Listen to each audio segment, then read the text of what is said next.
Assalamualaikum warahmatullahi wabarakatuh. Kita ketemu lagi pada praktikum daring mata kuliah teknologi pengolahan limbah.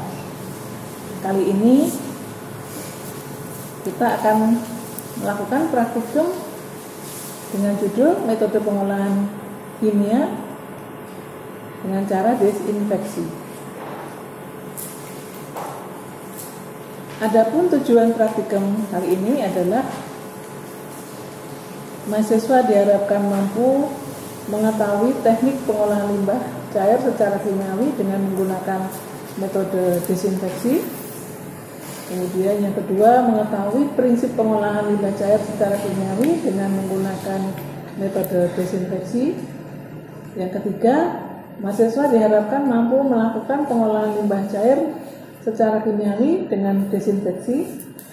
Yang keempat, mahasiswa mampu menilai baku mutu air yang diolah secara kimiawi dengan menggunakan metode desinfeksi. Adapun yang melatar belakangi atau dasar teori dari praktikum pengolahan limbah secara kimia secara desinfeksi ini adalah sebagai berikut. Ini merupakan rangkaian juga pengolahan limbah cair, dan biasanya desinfeksi ini adalah pengolahan limbah yang terakhir ya, karena proses pengolahan kimia secara desinfeksi ini bertujuan untuk membunuh atau mematikan mikroba patogen atau non patogen yang ada di dalam limbah cair. Akan tetapi tidak membunuh spora dari bakteri tersebut. Tujuan desinfeksi dalam pengolahan limbah cair ini yang pertama adalah untuk memenuhi persyaratan bakteriologi baku mutu air limbah. Kemudian yang kedua adalah bermanfaat untuk mengoksidasi zat-zat organik sebagai reduktor. Kemudian yang ketiga adalah mengurangi bau. Kita tahu penyebab daripada bau adalah adanya bakteri yang ada di dalam air limbah. Kemudian yang keempat adalah mencegah perkembangbiakan bakteri pada sistem distribusi. Dan setelah dibuang ke badan air, maka diharapkan bakterinya sudah tidak ada, ya, artinya sudah berkurang. Ada dua cara proses desinfeksi yang kita lakukan. Desinfeksi bisa dilakukan secara dua metode, yaitu secara fisik dengan proses pemanasan dan juga menggunakan filtrasi, tapi dengan menggunakan membran. Itu biasanya digunakan untuk pengolahan limbah atau pengolahan air untuk air minum. Mahal, jadi kalau limbah tidak cocok untuk di membran.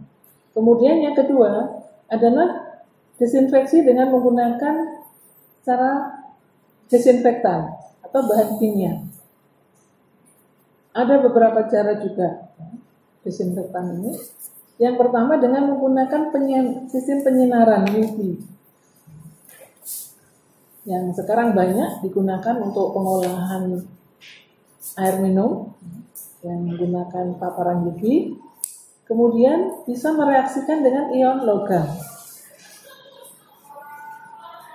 Yang ketiga bisa menambahkan desinfektan atau bahan kimia seperti kapur, KNNO4, kemudian atau klorinasi, kemudian gas klor. Kemudian yang kelima bisa menggunakan ozonisasi. Kriteria desinfektan yang ideal, yang pertama adalah mampu bekerja dengan cepat untuk menghilangkan mikroorganisme pada suhu kamar. Kemudian aktivitasnya tidak mempengaruhi bahan organik, pH, temperatur, dan kelembapan.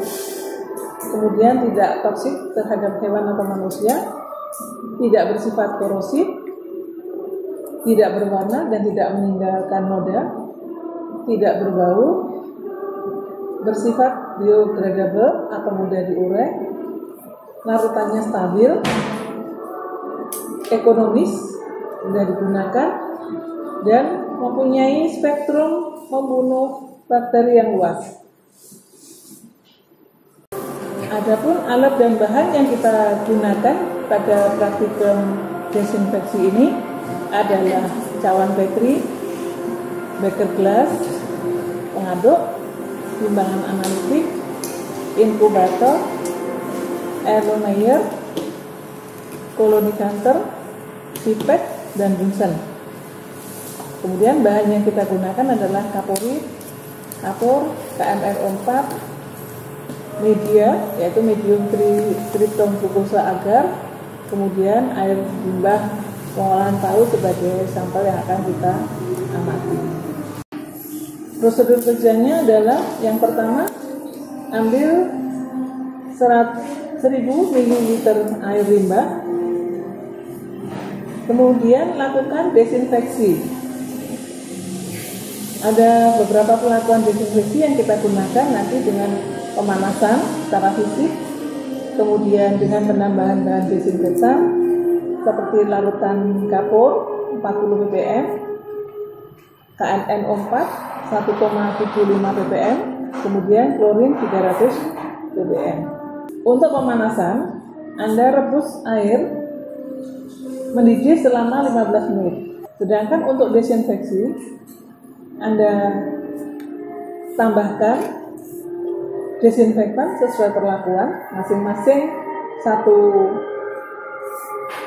aeronayer atau 1 beker gelas, 1 desinfektan. Anda larutkan atau Anda homogenkan dengan pengadukan pada kecepatan 100 fpm selama 15 menit.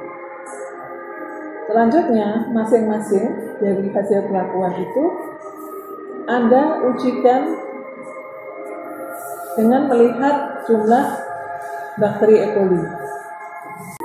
Untuk pengujian bakteri E. coli, kita menganut tata cara pengujian mikrobiologis.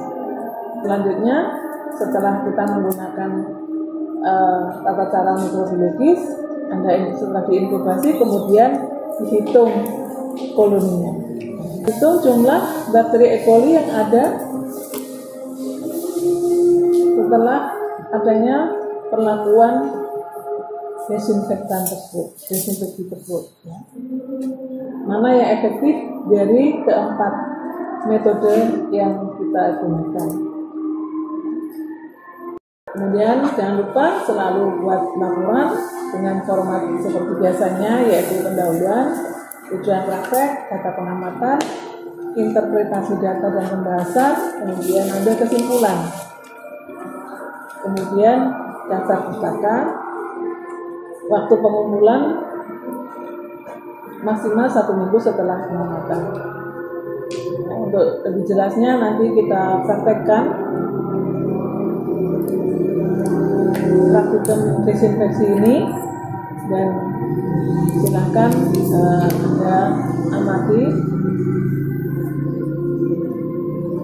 dan selanjutnya Anda pelajari dan Anda buat laporan dan dikumpulkan kepada pembimbing. Demikian, saya tutup dengan bacaan wabillahi taufiq wal hidayah. Wassalamualaikum warahmatullahi wabarakatuh.